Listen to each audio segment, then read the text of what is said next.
My name is Grace Morrison. I am 26 years old and I live in Portland, Oregon. The heavy wooden doors of the chapel closed behind me with a soft thud. I tried to be quiet. I didn't want attention. I just wanted to pay my respects to Great Aunt Ruth. I walked up the aisle and sat in the second row, directly behind the people who used to be my whole world. My mother turned around first. She didn't look sad.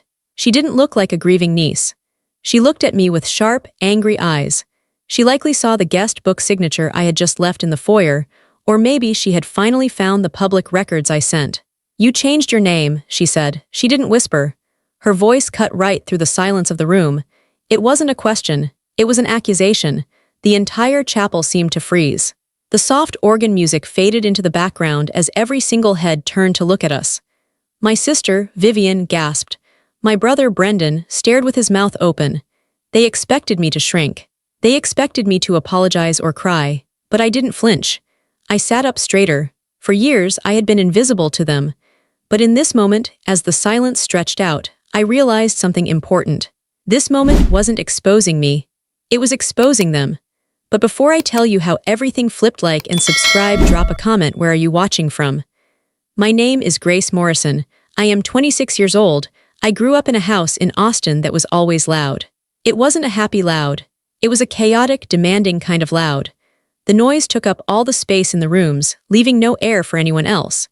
The noise came from three sources. It came from my mother, who was always worrying about appearances. It came from my sister, Vivian, who was always crying or laughing too loudly. And it came from my brother, Brendan, who was just simply the center of the universe. I was the quiet one. I was Grace. In our house, being quiet didn't mean you were good. It meant you were invisible. I learned this lesson when I was very young. I remember a Tuesday morning when I was 7 years old. The kitchen was a mess of activity. My mother was standing at the counter, frantically trying to scrub a stain out of Brendan's baseball jersey. He had a game that afternoon, and in our family, Brendan's games were treated like national holidays. "Hold still," my mother snapped, scrubbing hard. "If you look like a mess, the coach won't play you." Brendan was eating cereal, unbothered. He knew it would get done. He dropped a spoonful of milk onto the floor and didn't even look down. On the other side of the kitchen, Vivian was sitting at the table. She was 10, and she was having a meltdown about her hair. "It looks flat," she wailed. She pulled at a strand of her blonde hair. "Mom, you have to fix it. I can't go to school like this. Sarah will make fun of me." "In a minute, Vivian," my mother yelled back, not looking up from the jersey. I stood by the refrigerator. I was wearing my school uniform. My shoes were tied. My backpack was on my shoulders. I was ready, but I was also hungry. "Mom," I said. My voice was soft. It didn't cut through the noise of scrubbing and wailing. "Mom, can I have lunch money?" I asked, a little louder. She didn't turn around. "Brendan, stop moving. Vivian, get the hairbrush from my purse and do it yourself for once." I waited. I watched the clock on the microwave. The numbers changed. 7:45, 7:46. The bus came at 8 o'clock. I walked over to the counter and stood right next to her. I tugged on the sleeve of her robe. "Mom, I need lunch money," I said. She finally looked at me, but her eyes weren't seeing me. They were looking through me, stressed and annoyed. "Grace, honestly," she huffed. "Can't you see I'm doing a million things? Why didn't you ask me last night?" I had asked her last night. She had been on the phone with Aunt Ruth. I had asked her this morning before she started scrubbing. She hadn't heard me then either. "Just take $1 from the jar," she said, waving her hand dismissively before turning back to Brendan. "There's change in there." I went to the jar on the top of the fridge. I had to drag a chair over to reach it. Inside, there were 3 pennies and a paperclip. There was no dollar. I looked back at them. Vivian was now having her hair braided by my mother, who had abandoned the jersey. Brendan was leaving the milk puddle on the floor. They were a unit. They were a knotted ball of energy and need. I climbed down from the chair. I didn't say anything. I went to the pantry and found a box of crackers. I put a handful in a plastic bag. That was my lunch.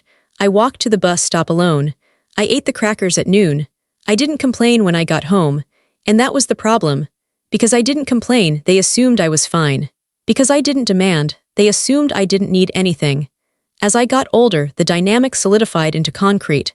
Vivian got softness. If she got a bad grade, my mother would soothe her. "It's okay, honey, that teacher is too hard anyway." Brendan got attention. If he got a C on a test, my father would hire a tutor and buy him a new video game to keep his spirits up. I got tasks. When I was 12, I came home with a straighter report card. I put it on the kitchen table, right in the center, where they couldn't miss it. My father walked in first. He threw his keys on top of my report card. "Grace," he said, "did you unload the dishwasher? I need a clean glass." "I got all A's," I said. He opened the cupboard. "That's nice. Where are the glasses?" "I got the highest grade in math," I added. I wanted him to pick up the keys. I wanted him to see the paper. "Great," he said, finding a mug instead. "Make sure you fold the towels in the dryer before dinner. Your brother needs his gym shorts." He walked out of the room. He never looked at the paper. I stood there for a long time. I looked at the keys covering my grades. I realized then that my achievements were not gifts to them. They were conveniences. If I was doing well, it meant they didn't have to worry about me. It meant they could spend all their energy on Vivian's drama and Brendan's ego. I became the easy child, the one who didn't need help with homework, the one who didn't need rides because I learned to walk or take the bus, the one who remembered to buy milk when the gallon was empty. They didn't thank me for this. They just expected it. One summer, when I was 14, the difference became painfully clear. We were supposed to go on a family vacation to the lake. I had packed my bag 3 days early. I was excited. I loved the water. It was the only place where the noise of my family seemed to disappear. The morning we were leaving, Vivian woke up with a stomach ache. "I can't go," she moaned from her bed. "It hurts too much." My mother felt her forehead. "She's warm. We can't put her in a car for 4 hours. My father sighed. "Well, we can't leave her here alone." They looked at each other. Then they looked at me. I was standing in the hallway with my suitcase. I was wearing my swimsuit under my clothes. "Grace," my mother said. Her voice had that specific tone. The tone that sounded like a request but was actually an order. "You don't mind staying, do you?" "Staying?" I asked. "But it's vacation." "Vivian is sick," my father said sternly. "Someone has to make sure she drinks fluids and takes her medicine. Your mother and I really need this break. Brendan has his baseball camp nearby." "But I want to go," I said. It was one of the few times I pushed back. "Why can't one of you stay?" My mother looked shocked. "Grace, don't be selfish. Your father has worked hard all year. I've been planning this for months. You're the responsible one. You're good at taking care of things." The responsible one. It was a trap. It was a label they used to chain me to the house. "We'll bring you back a souvenir," my father said, picking up Brendan's duffel bag. They left 10 minutes later. I watched the car pull out of the driveway. Brendan was in the front seat, controlling the radio. My mother was checking her lipstick in the mirror. I went back inside. I walked into Vivian's room. She was watching TV, eating a bag of chips. She didn't look sick anymore. "Are they gone?" she asked. "Yes," I said. "Good," she said, changing the channel. "I didn't want to go to that stupid lake anyway. There's no internet there." She hadn't been sick. She just hadn't wanted to go. And because she didn't want to go, I had to stay.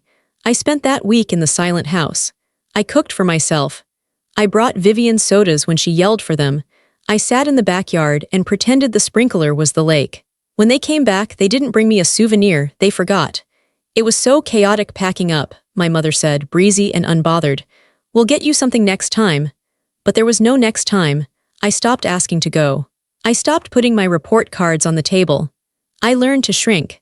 I learned to navigate the house like a ghost, avoiding the floorboards that creaked, avoiding the times of day when they were most stressed. I packed my own lunches. I signed my own permission slips, forging my mother's signature because she would never check. I celebrated my milestones in my room, quietly, with a book or a candy bar I bought with my own money. I told myself it made me strong. I told myself I was independent, but deep down I knew the truth. I wasn't independent. I was disregarded. The older I got, the more the silence around me grew. It wasn't just about forgotten lunches or missed vacations anymore. The stakes got higher. The milestones got bigger, and the empty chairs at my events multiplied. High school was where the pattern became undeniable. It was a pattern of almost. They almost made it. They planned to come. Something came up. In my junior year, I entered the state science fair. This wasn't a small school project. I had spent 6 months growing bacteria cultures in the garage. The smell was terrible, and my mother complained every day about it, but I kept going. I made it to the finals. The event was held at the convention center downtown. It was a big deal. There were judges from universities. There were scholarships on the line. "We'll be there," my father promised the night before. "What time?" "Judging is at 5 p.m., I said. Awards are at 7 p.m. We'll leave work early, he said. I stood by my poster board at 4:45 p.m. I was wearing a blazer I had bought at a thrift store because my mother said she didn't have time to take me shopping. I looked around the room. Other students were surrounded by parents. Fathers were adjusting ties. Mothers were holding cameras. The judges came around at 5 p.m. I presented my research. I answered their questions. I kept glancing at the double doors at the back of the hall. Every time they opened, my heart jumped, but it was never them. 6 p.m. came, the judging was over. The students were eating pizza. I checked my phone. No texts, no calls. 7 p.m. came. The awards ceremony began. I sat in the third row of metal folding chairs. To my left was a boy whose parents were holding a bouquet of flowers. To my right was a girl whose dad had his arm around her shoulders. I sat with my hands folded in my lap. I stared straight ahead. Third place in microbiology, Grace Brennan. They called my name. I stood up. I walked to the stage. The applause was polite. I shook the judge's hand. I took the certificate and the small medal. I looked out into the audience, blinded by the stage lights, searching for a familiar face. I saw hundreds of people, but I didn't see my family. I walked off the stage and went back to my seat. I sat there until the ceremony ended. The hall began to clear out. The janitors started folding up the chairs. At 8:30 p.m. my phone buzzed. It was my mother. "Where are you?" "We're outside." I packed up my project. I walked out to the curb. The family minivan was idling there. I opened the sliding door and climbed in. "Sorry we missed it," my father said. He didn't turn around. He was looking at the GPS. Vivian needed new cleats for soccer, and the store was a nightmare. Then we decided to grab dinner while we were out. "We got you a burger," my mother said, passing a greasy paper bag back to me. "It's probably cold now." They didn't ask if I won. They didn't ask to see the project. They had chosen soccer cleats and burgers over the biggest night of my academic life. "I got third place," I said quietly. "That's nice, honey," my mother said. "Did you save me a napkin? I have ketchup on my hands." I ate the cold burger in the dark back seat. The medal was in my pocket, pressing against my leg. It felt heavy. It felt like a piece of lead. 2 years later, it was high school graduation. This was the one event I thought they couldn't ruin. It was a mandatory life event. Everyone went to their kids' graduation. They came. They actually came. They sat in the bleachers. I saw them. My mother was fanning herself with the program. Brendan was playing a game on his phone. Vivian was texting. I walked across the stage. I heard a few claps from their section. I got my diploma. After the ceremony, families were swarming the football field. Hugging, taking pictures, crying. I found my family near the exit gate. "Finally," Brendan groaned. "That took forever. It's so hot out here." "Let's get a picture," my mother said. She took one photo of me holding the diploma. She didn't check it. "Okay, let's go. We have reservations at the Italian place." We went to dinner. But the dinner wasn't about me. "So," my father said, buttering a roll. "Brendan, coach says if you bulk up this summer, you're a shoo-in for varsity quarterback." The entire dinner conversation revolved around Brendan's workout routine. They talked about protein powder. They talked about gym memberships. They talked about the schedule for fall training. I sat there in my graduation dress, my diploma resting on the empty chair next to me. "I got into the honors college," I said during a lull in the conversation. "We know, Grace, you told us," Vivian said, rolling her eyes. "God, do you have to brag?" "I'm not bragging," I said. "I'm just saying. It's a big day." "Of course it is," my mother said, patting my hand before instantly pulling hers away to wave at a waiter. "We're very proud. Can we get more breadsticks?" They paid the bill. We went home. That was it. No party, no cake. No good job. Just breadsticks and talk about Brendan's muscles. When I left for college that August, the abandonment became physical. I was going to Stanford. It was across the country. It was a huge achievement. "We can't drive you," my father said a week before I was supposed to leave. "It's too far and Brendan has tryouts." "So how do I get there?" I asked. I had 2 suitcases and a box of books. "You can fly," he said. "We'll pay for the ticket." They dropped me off at the airport at the departures curb. They didn't park. They didn't come in to help me check my bags. "Call us when you land," my mother said. "Good luck, kid," my father said. I dragged my luggage out of the trunk. The car pulled away before I even made it to the automatic doors. I flew to California alone. I took a shuttle to the campus. I hauled my boxes up 3 flights of stairs to my dorm room. I met my roommate, Sarah. Her entire family was there. Her dad was assembling a bookshelf. Her mom was hanging curtains. Her brother was setting up her computer. They looked up when I walked in, sweating and alone. "Hi," Sarah's mom said brightly. "Where are your folks?" "They couldn't make it," I said. "Work." "Oh, you poor thing," she said. "Here, let Dave help you with that suitcase." Sarah's dad helped me. A stranger helped me move into my life, while my own father was probably watching Brendan throw a football in the backyard. Over the next 4 years, the pattern held. I sent them invitations to everything. Dean's List ceremony, research symposium, sorority family weekend. They never came, not once. "It's too expensive to fly," they said. "We're just so busy with Vivian's wedding planning," they said. "Brendan is having a hard time. We need to be here for him," they said. I sat in empty family seats while my peers introduced their parents to professors. I learned to stop looking at the door. I learned to smile when people asked where my family was. "They're really supportive from afar," I would lie. "They just have crazy schedules." It was a lie that tasted like ash in my mouth. Each absence carved a quiet hollow inside me. It wasn't a sharp pain anymore. It was a dull, constant ache. It was the feeling of standing in a crowded room and knowing that, if you fell, no one would be there to catch you. I started to build a life around that hollow. I focused on my work. I focused on my studies. I stopped calling as often. I stopped expecting them to ask how I was. But I hadn't given up hope completely. Not yet. There was one tiny, foolish part of me that thought, maybe for the big one. Maybe for the doctorate. That was the hope that would finally break me. The doctorate was the finish line. It was the culmination of 5 years of sleepless nights, bad coffee, and grueling research. It was the biggest thing I had ever done. It was the biggest thing anyone in my family had ever done. I wanted them there. I needed them there, so I treated their attendance like a project manager. I didn't leave anything to chance. 8 months before my defense date, I flew home for Christmas. I sat them all down in the living room. "Okay," I said, pulling out a calendar I had printed. "May 14th, that is the day. I am defending my dissertation at Stanford. I need you all to book your flights now." "May," my mother said, looking at the Christmas tree. "That's so far away, Grace." "It's not that far," I insisted. "Flight prices are cheap right now. Please put it in your phones." I watched them take out their phones. I watched my father type into his calendar. I watched Vivian scribble it in her planner. "We'll be there, Gracie," my father said. "We wouldn't miss it. Dr. Brennan has a nice ring to it." I believed him. 3 months later, I sent a group email. Subject: Logistics for May 14th graduation. I included hotel recommendations. I included a map of the campus. I included the time of the ceremony and the dinner reservation I had made for afterward. My mother replied, "Got it. Looks great." 1 month before I called, "Did you guys book the flights?" I asked. "Dad is handling it," my mother said. "Don't worry so much. You're always so high-strung. We'll be there." 2 weeks before, I sent a text. "Just confirming you have the address for the auditorium. See you in 14 days. Vivian liked the message. Brendan sent a thumbs-up emoji. I let myself relax. I let myself imagine the picture we would take. Me in my doctoral robes, holding the thick-bound copy of my thesis, my family smiling around me. I thought, this will fix it.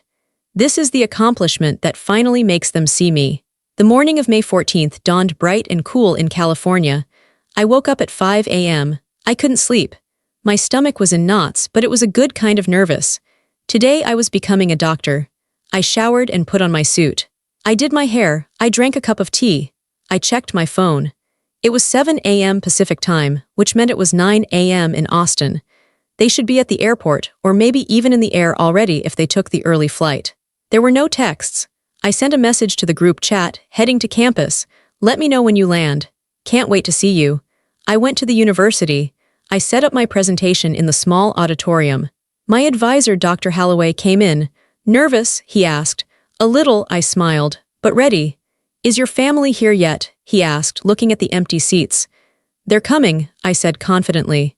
"Their flight might be a little tight, but they'll be here." 10 a.m. The defense was scheduled for 10:30 a.m. I checked my phone again. Nothing. 10:15 a.m. People started filing in. Other graduate students. Professors from the department. A few friends I had made in the program.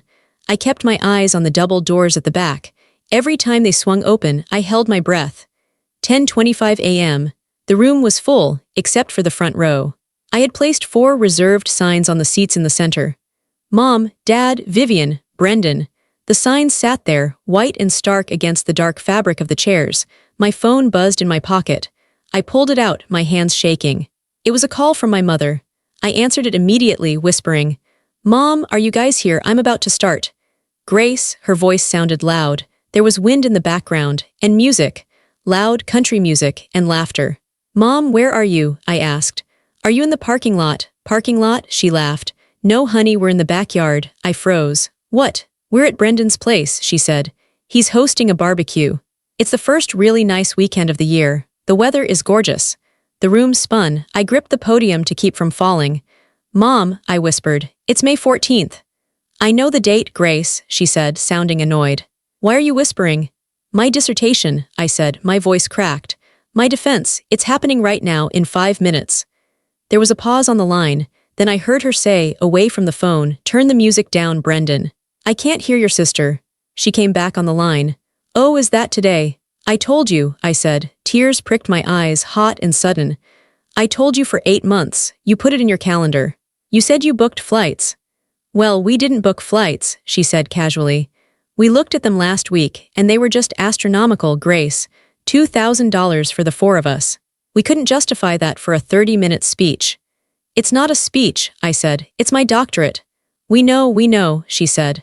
"We're proud of you." But Brendan decided to have this barbecue last minute because his new girlfriend is in town, and we all really wanted to meet her. "We figured you wouldn't mind. You're always so independent." I looked at the reserved signs. "You figured I wouldn't mind," I repeated. "Don't be dramatic," she snapped. "We'll send a card." "Oh, hold on, Brendan just burned the burgers. I have to go, call us when you're done." "Love you." The line went dead. I stood there. The phone was still pressed to my ear.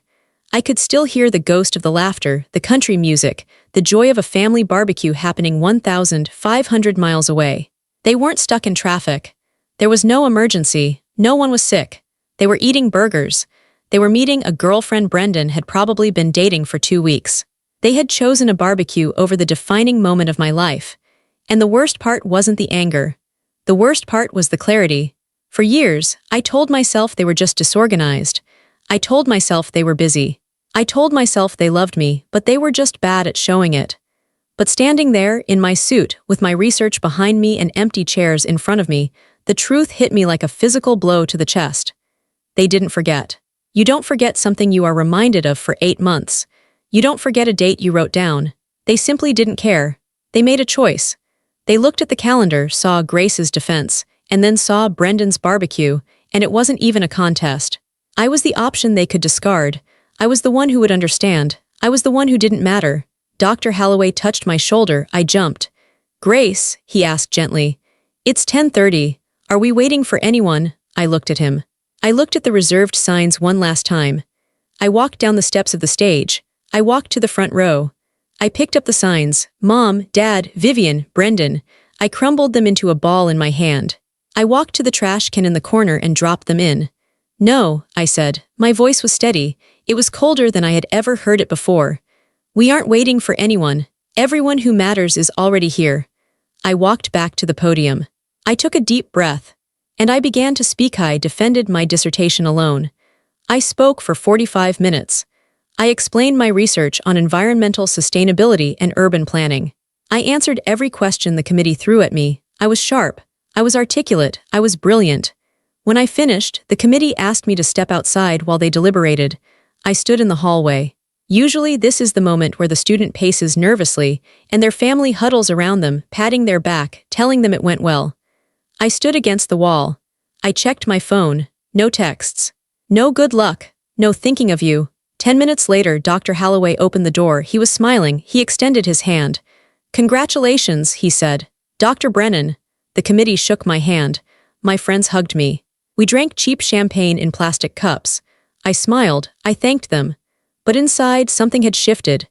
The engine that had been running my life, the engine that ran on the fuel of pleasing them, of earning their love, had simply run out of gas. It sputtered and died right there in that hallway. I didn't feel sad anymore. I felt efficient. I declined the offer to go out for drinks with my cohort. "I'm exhausted," I told them. "I just want to sleep." I walked back to my apartment. It was 4 p.m. I didn't sleep. I sat down at my desk. I opened my laptop. I created a new folder on my desktop. I didn't name it family. I didn't name it sadness. I named it transition.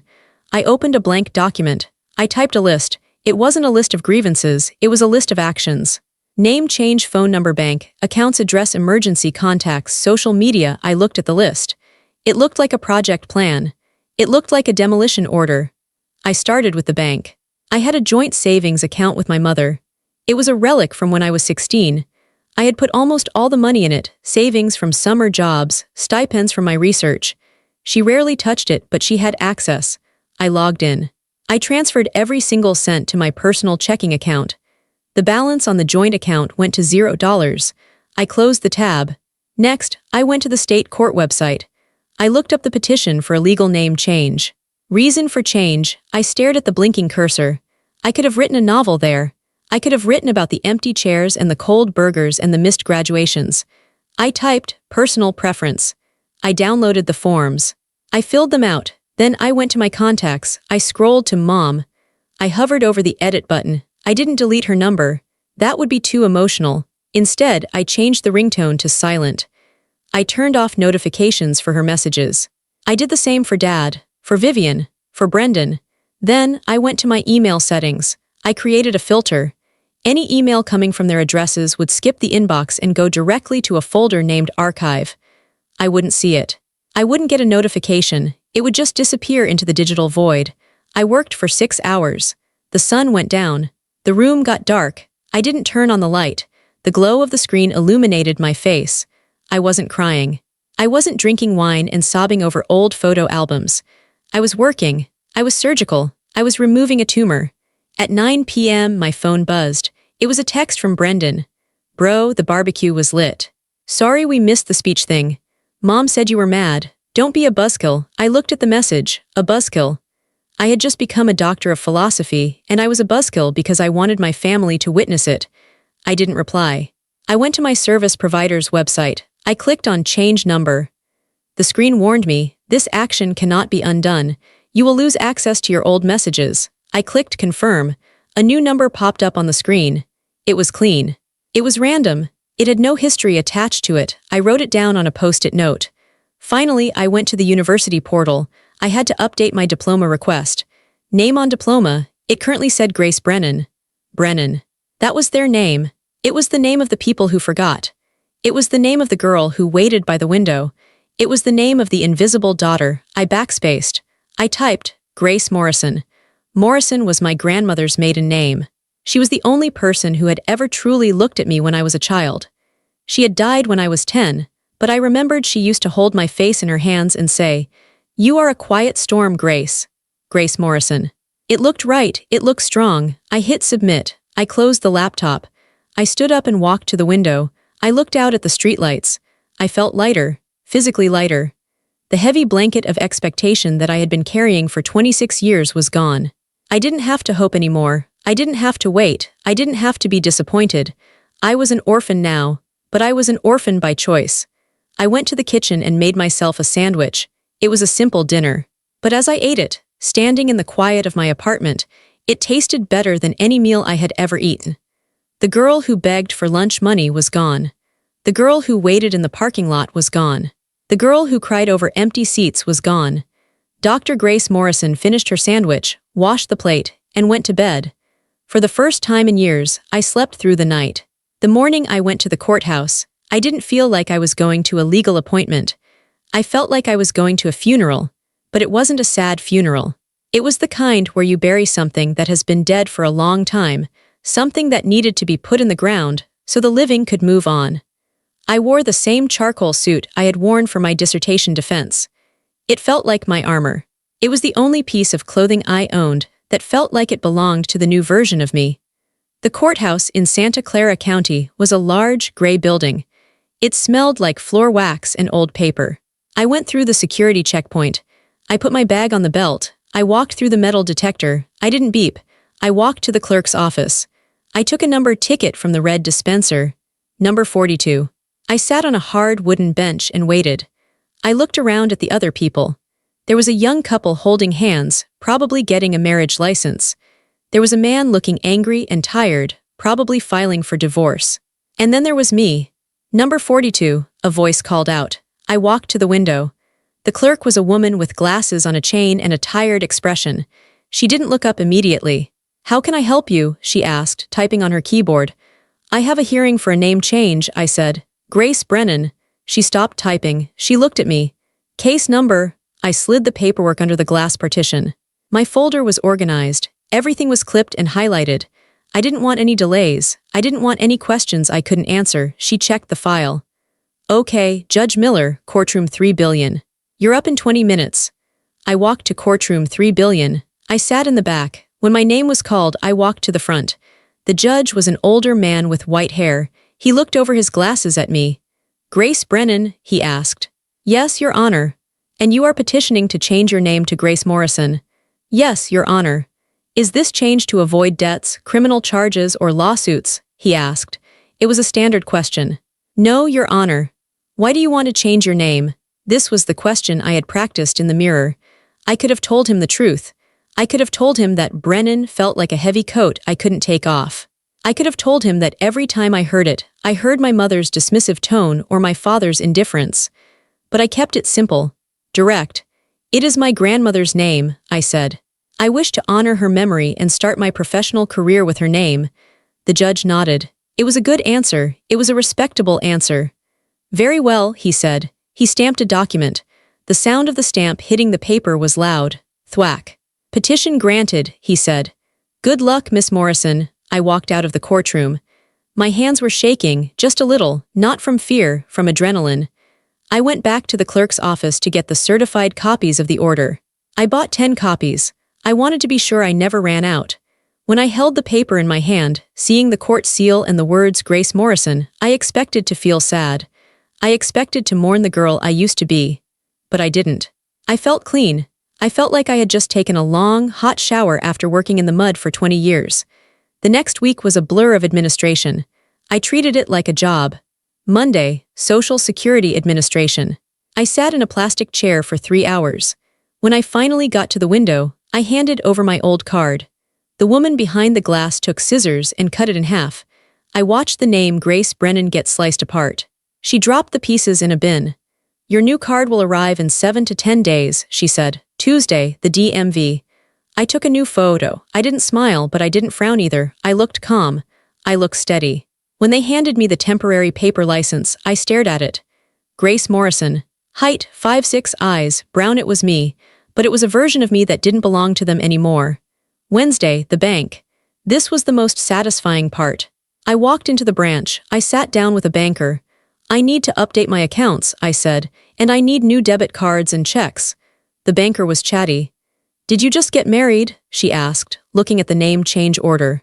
No, I said. I didn't offer an explanation. I didn't smile to soften the answer. Oh, she said, flushing slightly. Okay, let's get this updated. She printed out a new signature card. I picked up the pen. My hand hovered over the paper for a split second. My muscle memory wanted to write a B. I forced my hand to move differently.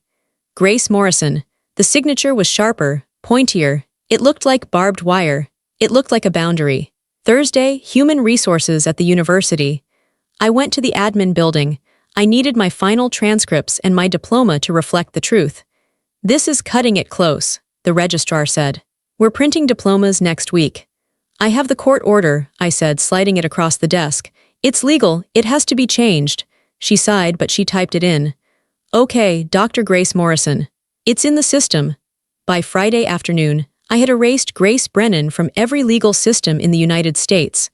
I went back to my apartment. I had a box of old papers under my bed, old birthday cards from my parents, old school projects with Grace Brennan written in crayon. I took the box to the recycling bin behind my apartment complex. I didn't look through it. I didn't read the generic happy birthday, love mom and dad messages one last time.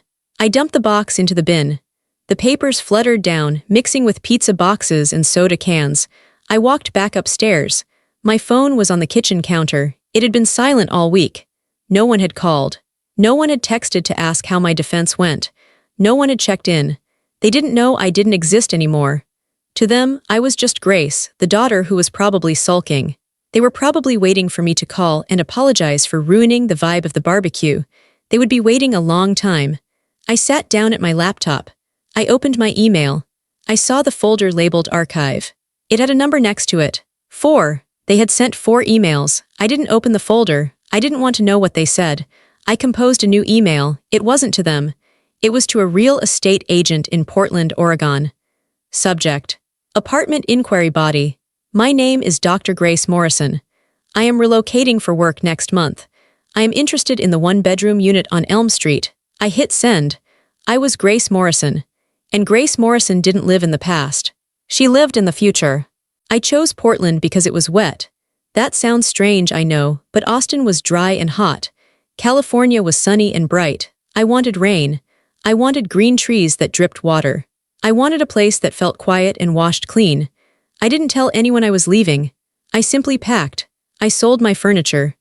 The bed, the desk, the cheap dining table I had bought in grad school, I sold it all on Craigslist. I didn't want to bring anything with me that held the energy of the last 4 years. I kept only my clothes, my books, and my laptop. Everything fit into the back of my small sedan.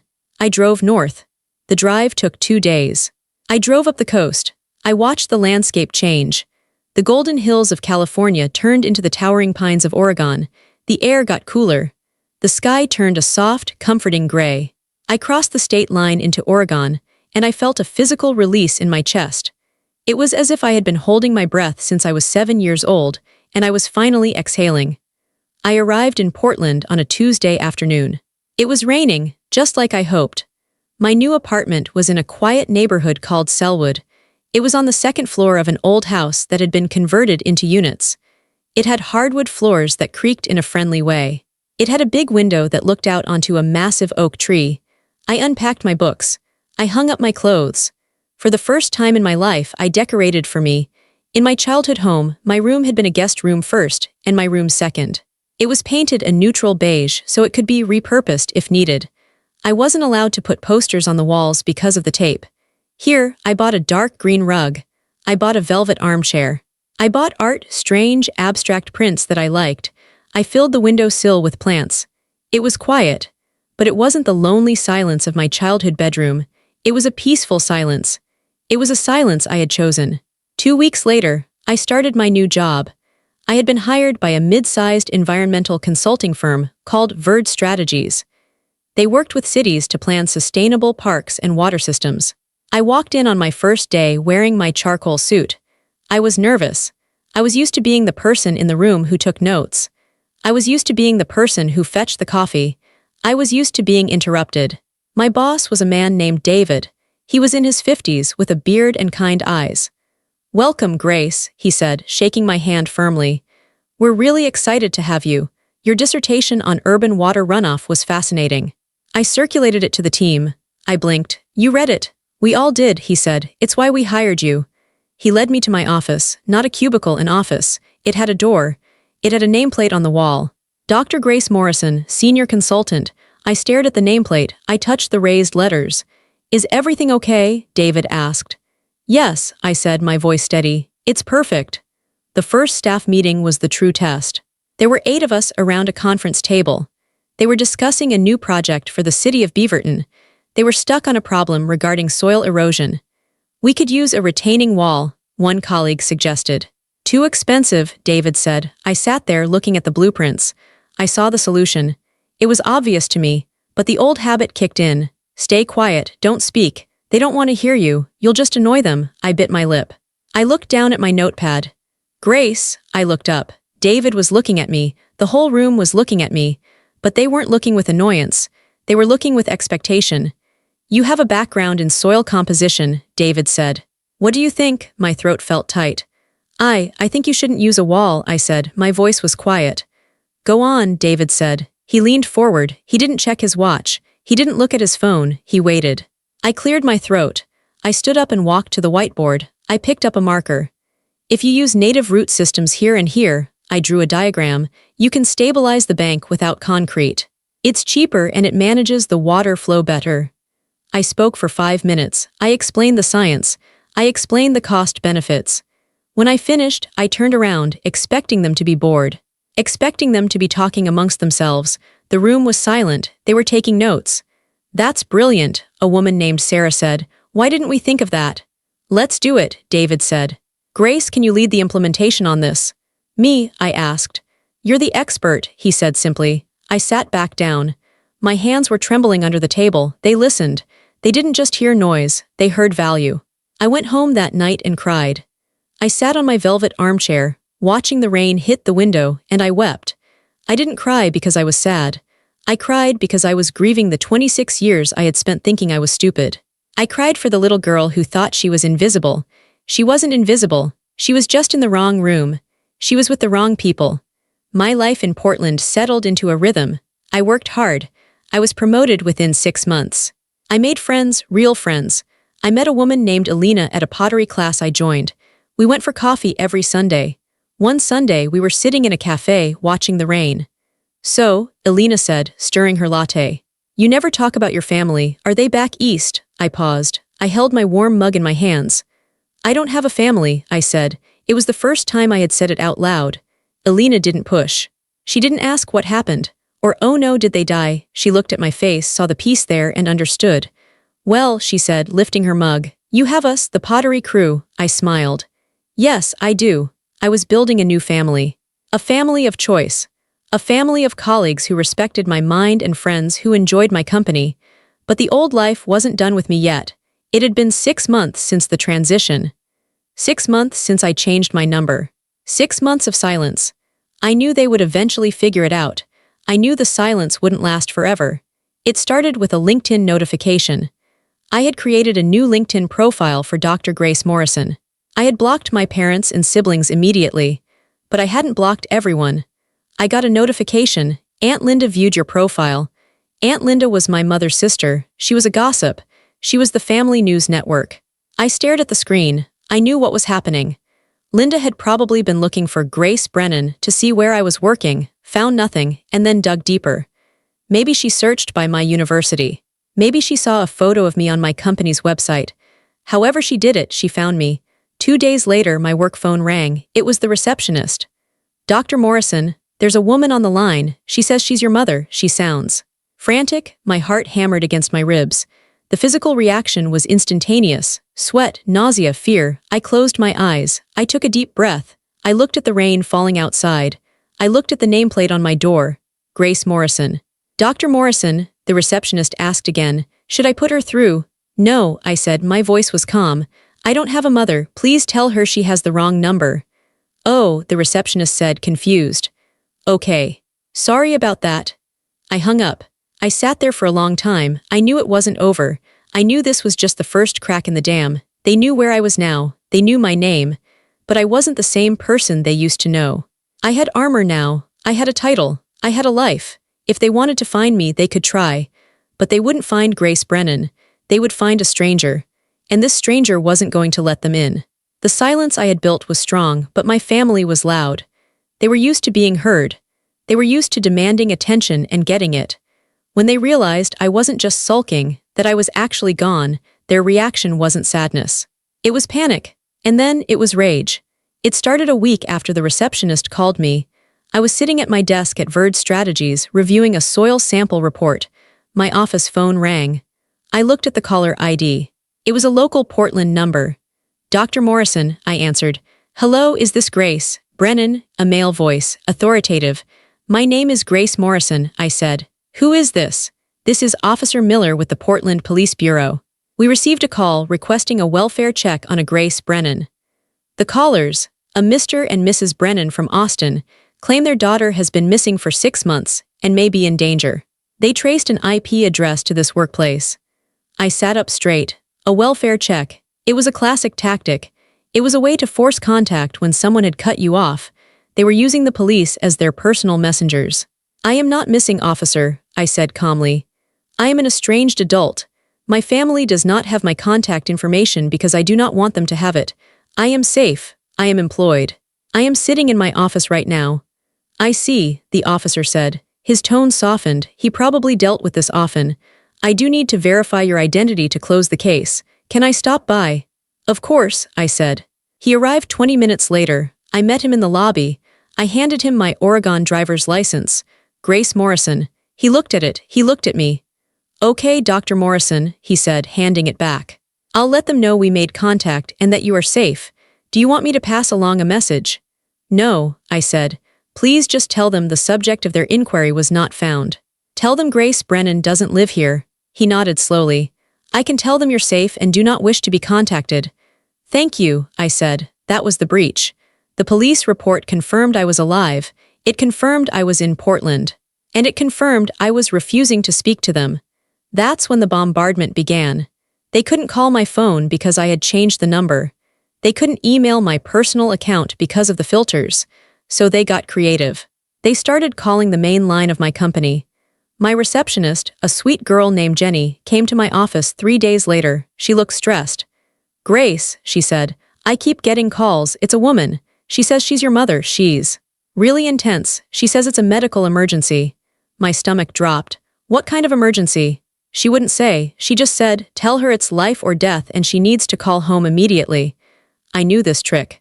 Life or death, in my family usually meant Vivian had broken a nail or my father couldn't find the remote. But there was always that tiny sliver of doubt. What if someone is actually dying? I went to my office. I closed the door. I used my desk phone to call my old home number. I blocked my caller ID. My mother picked up on the first ring. Hello, Grace, she sounded breathless. You called my work, I said. My voice was flat. You told my receptionist it was life or death. Well, finally, she yelled. Do you have any idea what you've put us through? We were sick with worry. We called the police. I know, I said. The police came, I'm fine. What is the emergency? The emergency is that you have abandoned your family, she screamed. You missed Thanksgiving. You missed Brendan's birthday. We have been sending emails for months. Why aren't you answering? That's not a medical emergency, I said. Goodbye. Wait, she shrieked. Don't you dare hang up on me. We know you changed your name. Aunt Linda saw it online. Grace Morrison, are you kidding me? You took that old woman's name, after everything we've done for you. Everything you've done for me, I asked. You missed my doctorate defense for a barbecue. Oh my God, are you still on that? She laughed, a harsh, disbelief sound. That was 6 months ago. You're destroying this family over a missed flight. You are being incredibly selfish. Vivian is getting married in the spring, and you are the maid of honor. You need to come home and get fitted for your dress. I closed my eyes. They hadn't learned a thing. In 6 months of silence, they hadn't reflected. They hadn't thought maybe we hurt her. They just thought I was being difficult. They thought I was a staff member who had walked off the job, and they needed me back to fill the position. I'm not maid of honor, I said. I'm not coming to the wedding. You have to, she said. What will people think? Everyone asks where you are. We've been telling them you're doing fieldwork in the jungle. You are embarrassing us, Grace. Embarrassing us. That was the core of it. Not we miss you, but you are making us look bad. I'm hanging up now, I said. Do not call my office again. If you do, I will file a harassment suit. I have lawyers here. You wouldn't dare, she hissed. We are your blood. I'm Grace Morrison, I said. I don't have any blood relations in Austin. I hung up. I sat there shaking. My heart was racing at 100 miles per hour. It wasn't easy. It felt like cutting off a limb. But hearing her voice, the entitlement, the dismissal, the complete lack of accountability, reminded me exactly why I had left. They didn't stop there. A week later, a package arrived at my office. It was a large box. I opened it. Inside was a collection of things from my childhood room. But it wasn't sentimental things. It was garbage. It was old, stained t-shirts. It was a broken lamp. It was a stack of bills that had come to their house in my name, junk mail mostly. And on top was a note from Vivian. Since you're so fancy now with your new name, you can have your trash. Mom was going to burn it, but I saved it. You owe me $45 for shipping. Also, I registered for the Dyson vacuum. Since you have a big CEO job now, you can afford it. Don't be cheap. I looked at the box of junk. I didn't feel angry. I felt pity. They were flailing. They were trying to hurt me, trying to get a reaction, trying to pull on strings that had been cut. I took the box to the break room. Does anyone want a broken lamp? I asked my colleagues. I can fix it, the IT guy said. I need parts. It's yours, I said. I threw the note in the recycling bin. I didn't buy the vacuum. For the next few months, the attempts continued, but they grew weaker. My father sent a LinkedIn message before I blocked him too. Your mother is crying every day. You are killing her. Call home. Brendan sent a text to my old number which I assumed failed, but he probably sent it anyway. They were screaming into a void, and the amazing thing was, the void didn't scream back. My life in Portland continued. I went to work. I watered my plants. I laughed with Alina. I dated a nice man named Mark who was an architect. I told Mark about them on our third date. They sound exhausting, he said, frowning. They are, I said. That's why I'm not tired anymore. I thought I was free. I thought I had weathered the storm. But the universe has a funny way of testing your resolve. It usually waits until you feel safe, and then it drops a bomb. The bomb came in the form of an obituary. I had a Google alert set up, not for my parents, but for Ruth Brennan, Austin, Texas. Great Aunt Ruth. She was my father's aunt. She was the only person in that entire extended clan who had ever been kind to me. She was the one who sent me $50 in a card for every birthday, even the ones my parents forgot. She was the one who told me I was smart. She was the one who, when I was 12 and crying in the bathroom at a family reunion because Vivian had made fun of my shoes, came in and handed me a handkerchief. Don't let them make you hard, Grace, she had told me. You're better than them because you feel things. The alert popped up on my phone on a Tuesday morning in November. Ruth Marie Brennan, 88, passed away peacefully. I stared at the screen. I felt a sharp, clean sadness. I didn't cry for my parents, but I cried for Ruth. I read the details. The funeral was Friday, at St. Mary's Chapel in Austin. I knew I had to go. I didn't have to go for them. I had to go for her. I had to go to say goodbye to the only person who had seen me, but going back meant walking into the lion's den. It meant breaking the physical distance. It meant they would see me. I called David, my boss. I need to take Friday off, I said. A death in the family. Take all the time you need, he said. I booked a flight. I didn't book a flight to Austin. I booked a flight to San Antonio, which was an hour away. I didn't want to risk running into anyone at the Austin airport. I rented a car. I packed my charcoal suit. I packed black heels. I looked in the mirror. I looked different than the girl who left Austin. My hair was shorter, sharper. My posture was better. I didn't look like a victim. I looked like Dr. Grace Morrison. I was going back, but I wasn't going back to apologize. I was going back to pay my respects. And if they wanted a confrontation, I was finally ready to give them one. The chapel smelled of lilies and old beeswax. It was the same smell from my childhood, a smell that used to make my stomach turn with anxiety. Today, it just smelled like a room. I arrived late on purpose. I didn't want to mingle in the foyer. I didn't want the awkward small talk with cousins I hadn't seen in 5 years. The service had just begun. The organ was playing a low, mournful hymn. I walked in through the heavy oak doors. My heels clicked softly on the stone floor. I saw the back of their heads instantly. They were in the front row, of course. My mother was wearing a hat that was too big, something dramatic and black. My father was slumped in his suit. Vivian was checking her makeup in a compact mirror. Brendan was looking at his watch. They looked exactly the same. They looked like statues of themselves. I walked up the side aisle. I saw a spot in the second row, directly behind them. There was a gap between my Uncle Jerry and a cousin named Mike. I slid into the pew. I sat down. I folded my hands in my lap. I looked at the casket covered in white roses. Goodbye, Aunt Ruth, I thought. Thank you for the handkerchief. The priest was speaking. Ruth was a woman of great faith. My mother shifted in her seat. She turned her head slightly to whisper something to Vivian. Her eyes swept over the second row. They passed me. Then they snapped back. She froze. Her eyes went wide. She turned her body fully around, ignoring the priest, ignoring the solemnity of the moment. She stared at me. She looked at my face. She looked at my suit. She looked at the calm way I was holding my head. Then she did something unforgivable. She spoke. You changed your name. It wasn't a whisper. It was a blurting out. It was a reflex. She had likely been stewing on it for months, screaming it in her kitchen, and seeing me right there, within touching distance, made the cork pop. The priest stopped talking. The organist hesitated, hanging on a note. Every single head in the chapel turned. Vivian whipped around. Grace, she gasped. Oh my God, you actually came? Brendan turned. He looked annoyed. Now. You're doing this now. I didn't move. I didn't shrink. I didn't look down at my shoes like the old Grace would have. I looked my mother dead in the eye. We are at a funeral, I said softly. My voice was low, but in the silence of the room it carried. Turn around. My mother's face turned red. She opened her mouth to argue, to cause a scene, to demand I explain myself right there in front of God and everyone. But she looked around. She saw the eyes of the community on her. She saw the judgment. For once, she realized she was the one making the noise. She clamped her mouth shut and turned back around. But I could see her shoulders shaking with rage. The service continued. I sat there, calm and steady.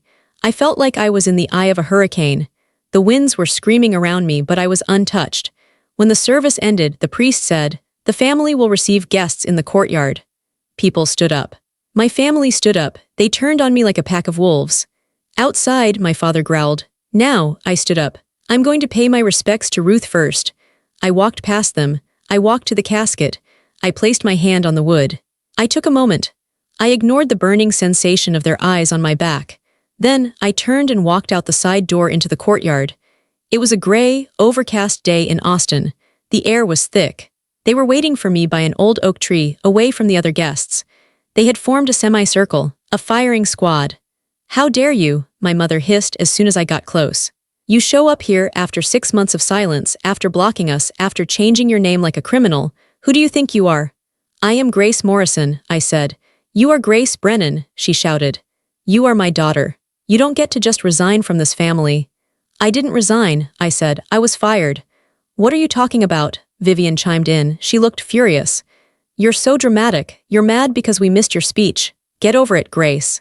It was one day. We have done everything for you. We fed you, we clothed you." "You forgot me," I said. "We didn't forget," my father yelled. "We were busy. Brendan had a barbecue." He said it as if it were a valid excuse. As if a barbecue was a natural disaster that couldn't be avoided. I looked at them. I looked at Brendan, who was looking at his phone, bored even now. I looked at Vivian, who was worried about how this scene looked to her friends. I looked at my parents, who were drowning in their own narcissism. "You didn't forget," I said. My voice was clear. I spoke to them like I spoke to my clients at the firm, direct, factual, unemotional. "You prioritized." They went silent. "You had a calendar," I continued. "You had 8 months of reminders. You knew exactly where I was and what I was doing. And you looked at that day, and you looked at a barbecue, and you decided the barbecue was more important." "It was just a mistake," my mother wept. She switched tactics instantly, going from rage to victimhood. "We're human. Mothers make mistakes. How can you be so cruel? Changing your name, it's a slap in the face." "The paperwork simply reflected the truth," I said. "I have been alone in this family for 20 years. I raised myself. I celebrated myself. And on the most important day of my life, I stood alone. The name change just made it legal." "We love you," my mother wailed, reaching for me. I took a step back. "No," I said. "You don't. You love having someone to blame. You love having a scapegoat. You love having someone to do the chores and stay quiet. You don't love me. You don't even know me." "So that's it?" my father asked. His face was hard. "You're just done. You're going to walk away from your inheritance, from your family." "I don't want your money," I said. "And I don't want your drama." I looked at them one last time. I memorized their faces, not with love but with the detachment of a scientist observing a specimen. "I have a flight to catch," I said. "I have a job, I have a home. And none of it has anything to do with you. If you walk away now," my mother threatened, her voice dropping to a venomous whisper, "don't you ever come back, we will cut you off completely." I almost laughed. They still thought they held the scissors. They didn't realize the cord had been cut 6 months ago. "That's exactly what I want," I said. I turned around. "Grace," Vivian yelled, "you're ruining Aunt Ruth's funeral." I didn't stop. I walked across the courtyard. I walked past the cousins who were staring. I walked past the priest. My heels clicked on the pavement. Click, click, click. I walked to my rental car. I got in. I shut the door. The sound of the door closing sealed out the noise of the courtyard. It sealed out the yelling. It sealed out the guilt. I started the engine. I drove out of the church parking lot. I didn't look in the rearview mirror. I didn't need to see them standing there looking confused and angry. I drove toward the highway, toward the airport, toward Portland.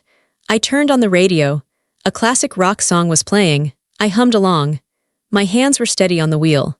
I had faced the monster. I had looked it in the eye, and I realized the monster wasn't scary anymore. It was just small. The rain in Portland welcomed me back like an old friend. When I unlocked the door to my apartment, the air inside was still. It wasn't the empty stillness of my childhood home, where silence meant someone was angry. It was a warm, living stillness. It was the sound of a space that belonged entirely to me. On Monday morning, I walked into Verd Strategies. I poured a cup of coffee. I walked to my office. I stopped at the door. I looked at the nameplate again. Dr. Grace Morrison. For a second, I thought about the scene in the church courtyard. I thought about my mother's screaming face and my father's clenched fists. I realized I didn't feel anger anymore. I didn't even feel hurt. I just felt distant. They were like characters in a book I had finished reading. I had closed the cover and their story was over. "Morning, Grace," David called out as he walked past. "Good to have you back." "Good to be back," I said, and I meant it. I sat down at my desk. I opened my laptop. I had a meeting with the city planners at 10. I had lunch with Alina at 12. I had a date with Mark on Friday. My phone sat on the desk silent. No frantic texts. No guilt trips. Just a quiet tool that I controlled. I realized then that my mother was wrong. She thought I had run away. She thought I had vanished. But as I looked out the window at the green trees and the gray sky, I knew the truth. I didn't vanish. I arrived. I was finally the main character of my own life. The silence around me wasn't a hole to be filled. It was a foundation. It was solid. And most importantly, it was mine.